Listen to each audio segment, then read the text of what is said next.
The text came through at 2:10 a.m. while I was chest-deep inside the gearbox of a broken-down haul truck that had stopped the entire loading operation at Rocky Ridge Copper Mine in Carbon County, Wyoming. My phone buzzed inside my chest pocket through my insulated coveralls. I ignored it. Then it buzzed again. I pulled myself out of that gearbox, wiped the grease off my hands with a rag that was already beyond saving, and checked the screen. Derek Calloway, the new operations director, calling from his heated house in Rowlands while I was lying across a frozen truck frame in -14 degrees, trying to save his production schedule. My name is Ray Bowen. I'm 54 years old, and I've been keeping heavy mining equipment alive for 27 years. What happened next taught me the difference between being essential and being taken for granted, and what happens when a company confuses the two. I almost let it go to voicemail. When you're dealing with a blown planetary gear assembly on a CAT 797F haul truck, a machine that weighs over 1 million pounds loaded and costs close to $5 million each, phone calls feel about as important as wind noise. But 27 years of being the guy they call when nothing else works conditions you to answer, even at 2:10 in the morning. Bowen speaking. Derek. Ray, it's Derek. I need to inform you of a workforce restructuring decision. Effective immediately, your position as lead heavy equipment technician is being eliminated. Your employment ends at 7 a.m. today. I looked at the gearbox open in front of me. The planetary carrier was cracked clean through, a fracture that had been growing for weeks if you knew what to look for on an older machine. The haul truck was sitting dead on the main loading ramp, blocking two other trucks behind it.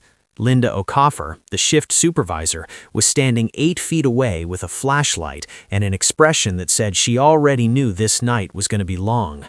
I was the only person on that entire mountain who knew how to rebuild a planetary drive assembly on a CAT 797F from the frame out. Understood, I said, keeping my voice flat and even.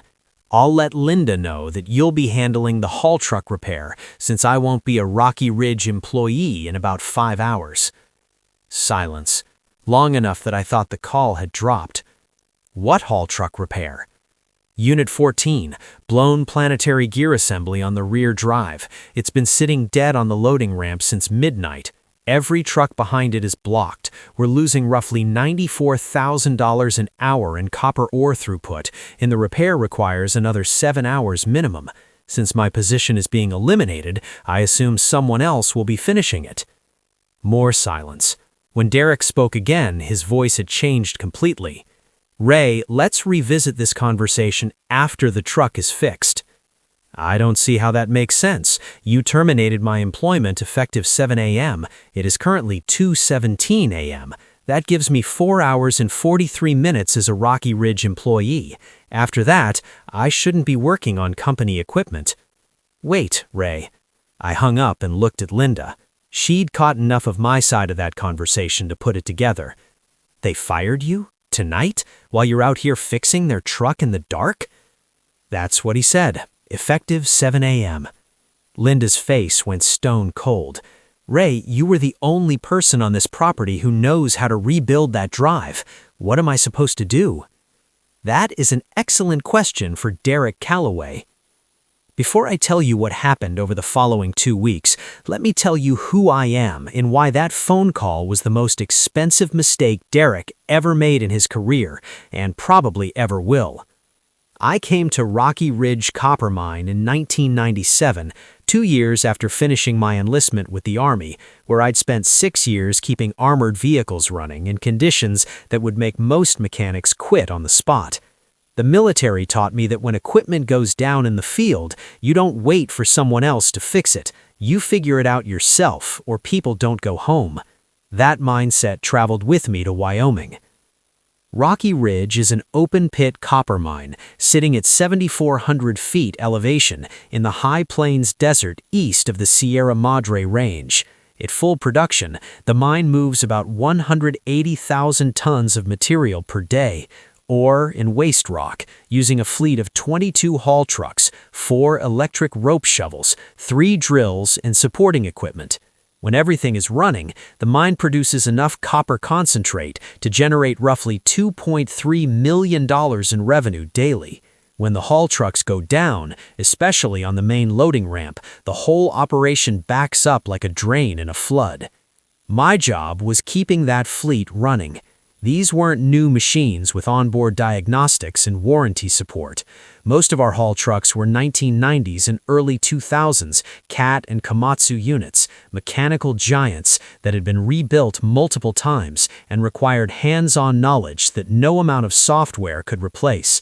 Over 27 years, I had rebuilt every major drive system, hydraulic circuit, and electrical harness in that fleet at least twice.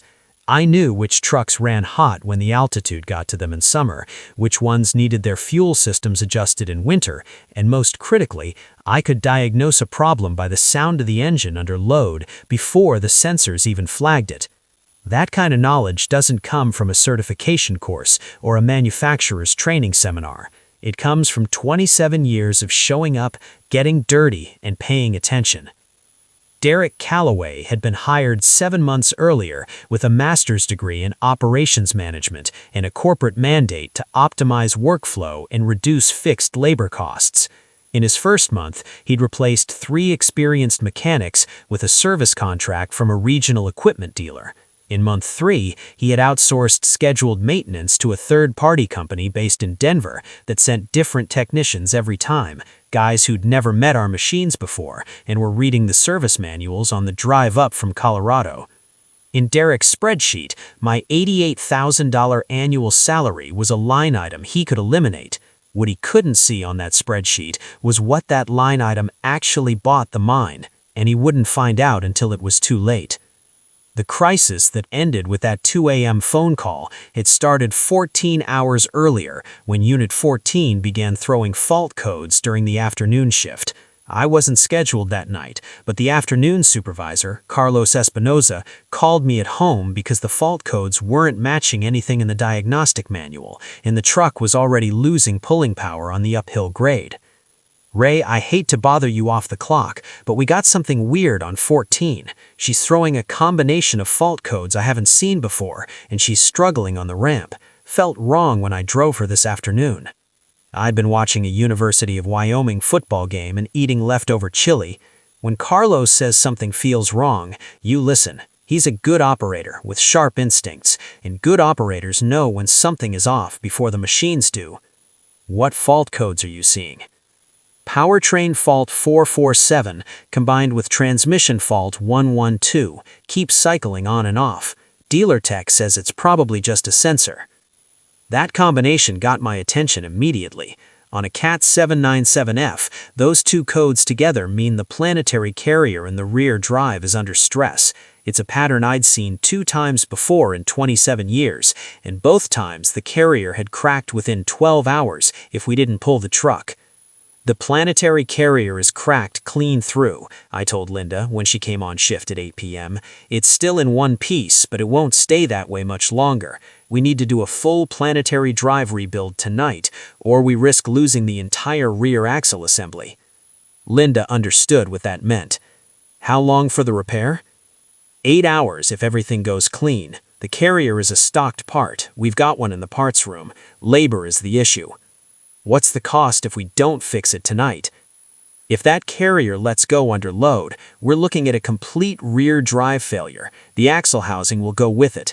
Instead of an 8-hour repair, you're looking at 3 weeks and possibly $400,000 in parts and outside labor, if we can even get the parts in time. And the truck will be dead on the ramp all night either way if we don't start now." Linda approved the emergency overtime, and I started the teardown at 10 p.m. That's when Derek called and fired me. After I hung up on Derek, Linda stared at me with Unit 14 open behind her. "Ray, you cannot walk away from this truck right now." "Linda, I respect you and I understand your situation, but Derek just terminated my employment. I'm not in a position to continue working on company equipment that I'm no longer authorized to touch as of 7 a.m. This is going to cost us a fortune." "Yes, it is, and the person you should be talking about that is Derek Calloway." Linda pulled out her phone and dialed Derek. He didn't answer. She called the mine general manager, Frank Bell, who was on vacation in Scottsdale, Arizona. Frank answered on the second ring, and I could hear his voice get louder and louder through Linda's phone as she explained what had happened. 20 minutes later, Linda looked at me. "Frank is authorizing your reinstatement immediately, full back pay plus a wage adjustment. He wants you back on that truck." I appreciate that, and I have a lot of respect for Frank, but Derek made his decision, and I think it's important that decisions like that have real consequences. As of 7 a.m., I am no longer a Rocky Ridge employee. Stared at me. Then what am I supposed to do? You could hire me as an independent contractor. She blinked. Right now? Emergency equipment repair contractor. Same work, different relationship. What's your budget for outside contractors on emergency repairs? Linda looked at the dead truck, did the math in her head. $94,000 an hour in lost production, and made her decision fast. What's your rate? I quoted her $1,400 an hour, 8-hour minimum, payment in advance before I put a wrench on that truck. That was roughly 14 times my hourly wage as an employee. She didn't hesitate. Done. I'll get accounting on the phone. By 3:30 a.m., Linda had a signed emergency contractor agreement in her hands, and accounting had authorized a same-day wire transfer for $11,200, 8 hours at my new rate. At 7 a.m. sharp, my employment with Rocky Ridge Copper Mine officially ended. It's 7:06 a.m. I resumed work on Unit 14 as Bowen Heavy Equipment Services, independent contractor, earning more in one shift than I had previously made in 5 weeks. The planetary drive rebuild went exactly as planned, once I had the freedom to work without someone looking over my shoulder, questioning every tool I reached for. The cracked carrier came out clean. No secondary damage to the housing, which was the best possible outcome. The new carrier pressed in correctly, gear lash measured within spec on both sides, and the drive oil came out clean, with no metal contamination, meaning the damage had been contained. There is a specific sequence to reassembling a planetary drive on a CAT 797F that matters more than almost anything else in the entire process. The pinion-bearing preload has to be set to manufacturer's spec, 8 to 12 inch-pounds of rotating torque before the carrier goes back in. Get that wrong, and the bearing will run hot and fail within 1,000 hours. It's the kind of detail that isn't obvious in the service manual and takes experience to understand why it matters.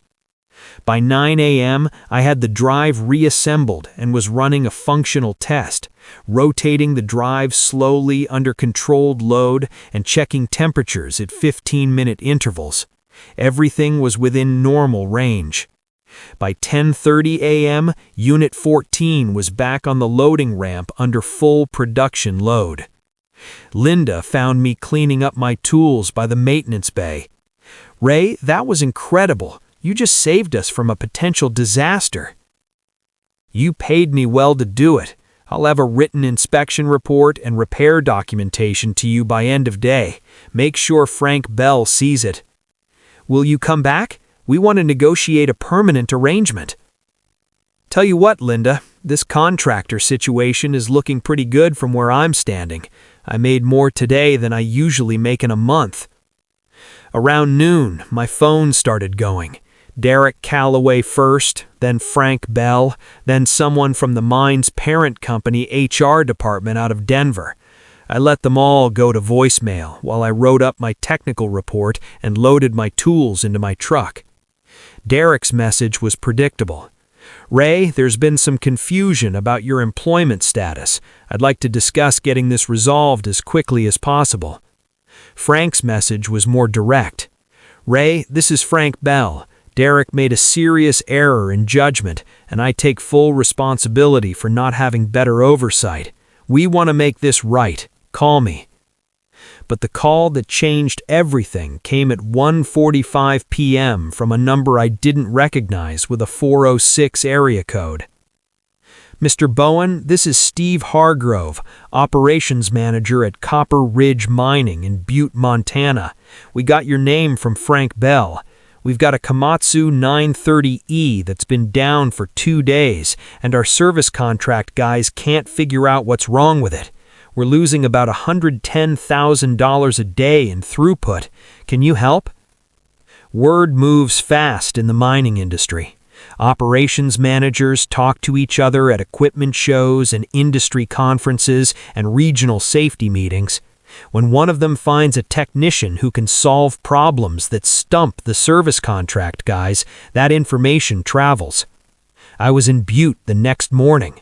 The Komatsu had an intermittent fault in the electric wheel motor control system, a problem that required understanding how the control system communicated with the drive motor under specific load conditions, which only showed up on steep grades at high speed.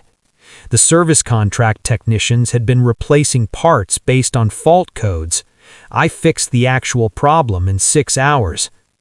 Within 10 days, I had calls from 5 different mining operations across Wyoming and Montana. The pattern was identical every time. Experienced in-house maintenance people had been replaced with service contracts to save money. The service contract technicians knew the manuals, but not the machines. When something unusual happened, they were lost. I helped every one of them. My rate stayed at $1,400 an hour for emergency work. I was averaging about 75 billable hours a month within the first 8 weeks, roughly $105,000 per month, more than $1.25 million annually, 14 times what I was making as a Rocky Ridge employee. But it wasn't just the money. These operations managers treated me differently than Derek Calloway ever had. They knew what they were buying, and they respected it. Nobody questioned my methods or argued about my invoice after I'd gotten their production back online. Around early fall, I incorporated as Bowen Heavy Equipment Services and brought on 2 other technicians who'd been let go in similar cost-cutting moves at other mines. Earl Hutchinson had 29 years on electric rope shovels before his mine in Gillette, Wyoming outsourced maintenance to save money. Donna Reyes had spent 22 years specializing in haul truck hydraulic systems at a potash operation in New Mexico before they decided her position was redundant. Neither of them had struggled to find work once word got out that Bowen Heavy Equipment Services was hiring. We became the team that mines called when their service contracts failed. We fixed the machines that other technicians gave up on. We diagnosed the problems that didn't appear in fault code libraries because they required understanding not just what the manual said, but what the specific machine had been through over its entire service life. The satisfaction came 3 months later when Linda called with news about Derek Calloway. "Ray, I figured you'd want to know. Derek is out. Corporate terminated him yesterday." I was in my new shop space, a 6,000 square foot facility I'd leased outside Rollins, with room for a parts inventory and a proper diagnostic area when that call came in. What finally made the decision? The numbers. Corporate ran an analysis of maintenance costs and unplanned downtime going back to when Derek started. His outsourcing decisions cost the mine an estimated $11.4 million in avoidable production losses over 7 months. The Unit 14 incident was the trigger, but it was far from the only example. What Derek never grasped was the full scope of what he'd eliminated. When you let go of experienced in-house maintenance people, you don't just lose their labor. You lose their understanding of your specific machines, the modifications that have been made over years of operation, the quirks that developed after a particular incident, the wear patterns that predict failure months before the sensors catch it. You lose the ability to catch small problems on a Tuesday before they become catastrophic failures on a Saturday night. Who's replacing him? I asked. "Frank is acting director while they search. He asked me to reach out to you about a formal maintenance contract." 2 weeks later, I was sitting across from Frank Bell in the Rocky Ridge conference room. Frank didn't dance around it. "Ray, Derek didn't understand what he was cutting. I should have pushed back harder, and I didn't. The company paid the price for that. We want Bowen Heavy Equipment Services on a formal retainer, priority response, scheduled consultation, the works." The contract they offered, $22,000 monthly retainer plus $1,400 per hour for repair work. The retainer alone exceeded my previous annual salary by a wide margin. But what mattered more than the numbers was sitting across the table from someone who understood that skilled knowledge isn't a cost to be managed, it's a capability to be protected.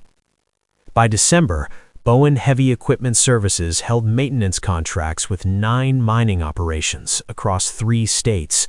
We handled the machines that other service contractors refused to touch: older equipment with complex histories, modified systems, wear patterns that required experience rather than just technical manuals to diagnose correctly.